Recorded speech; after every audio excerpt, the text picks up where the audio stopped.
અભય થઈને નિષ્પક્ષતાથી નિરપેક્ષ રીતે વાસ્તવિકતાનો અરીસો રૂપી સચોટ માહિતી લાવતો સત્યની સાથે અભય ટાઈમ્સ।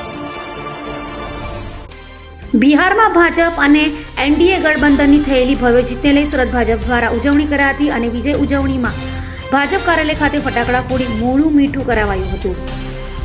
બિહારમાં ફરી ભાજપ અને એનડીએ ગઠબંધનની ભવ્ય જીત થઈ છે, જેને લઈ સમગ્ર દેશમાં ભાજપીઓ દ્વારા ઉજવણી કરાઈ રહી છે। ત્યારે બિહારમાં ભાજપ અને એનડીએ ગઠબંધનની થયેલી ભવ્ય જીતને લઈ ઉજવણીની ખુશીમાં સુરત શહેર ભારતીય જનતા પાર્ટી દ્વારા ઉધના ખાતે આવેલ ભાજપ કાર્યાલયે ફટાકડા ફોડવાનું અને મોઢું મીઠું કરાવવાનો કાર્યક્રમ યોજ્યો હતો, જેમાં ઉત્સાહભેર કાર્યકરો હાજર રહ્યા હતા અને ફટાકડા ફોડી બિહાર જીતની એકબીજાને શુભેચ્છાઓ પાઠવી હતી।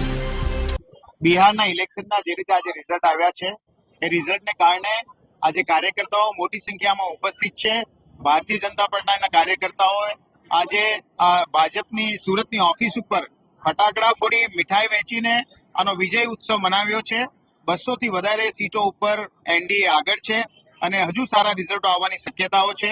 આ તકે માનનીય પ્રધાનમંત્રી શ્રી નરેન્દ્ર મોદી સાહેબ, અમારા કેન્દ્રીય મંત્રી અને સહપ્રભારી CR પાટીલ સાહેબ અને અમારા સુરત શહેરના કાર્યકર્તાઓ જેઓ બિહાર જઈને આ કેમ્પેનમાં ભાગ લીધો, એ સૌનો અમે આ તકે આભાર માનીએ છીએ।